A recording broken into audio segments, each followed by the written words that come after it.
Keshon Gilbert, man. Listen, I'm a fan of this guy. I want to say that right off the bat. I'm a fan of Keshon Gilbert. He's somebody who I was really hoping to have a breakout senior season for Iowa State. And he had a good season, don't get me wrong. It just wasn't quite as good as I was hoping for.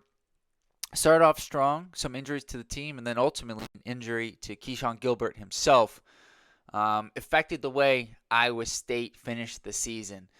But talking about Gilbert himself, how he projects now moving into the professional phase of his career, I guess they're professionals in college nowadays, but moving into either playing in the NBA or overseas, how do I think he will fare playing in the NBA? So Gilbert, for those of you who may not know, played at Iowa State, transferred over from UNLV. He's a 6'4", 200-pound guard. He was a senior this past season, and he's a guy who thrives attacking the rim, attacking the basket. He's an aggressive downhill driver who's got an array of finishes. He's not a super explosive athlete like those top tier guys when you think of like a Russell Westbrook or a John Wall. He's certainly a notch or two below that. But he does have a really good ability to finish at the rim with a multitude of finishes, and he's got good hang time to do so.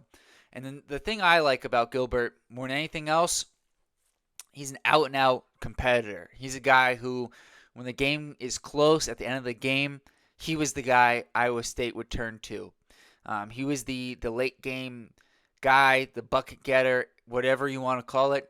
He was the guy that Iowa State needed at the end of games, and it really hurt them at the end of the season when he wasn't available. He's a really good defensive guard.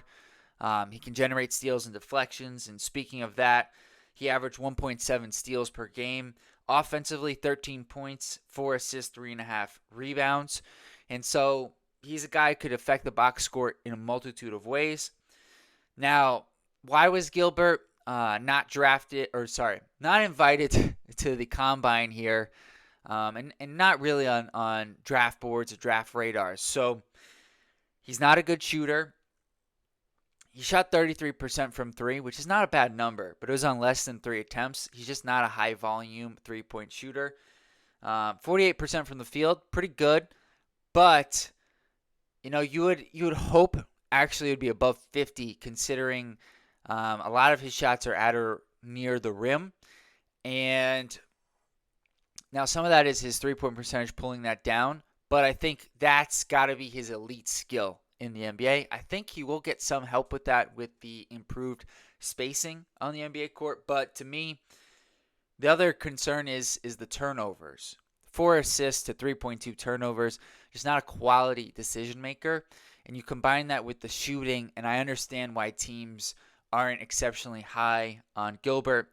I think if he can clean up one of those two areas, he can find his way onto an NBA roster. And if you can clean up both, I think there's a world where Keshon Gilbert ends up being like an NBA rotation player with his defense, ability to attack the rim. And if he's got an improved three-point shot, even better. So that's kind of where I'm at with Gilbert. Please like this video, subscribe to the channel, and I'll see you guys on the next one. Peace.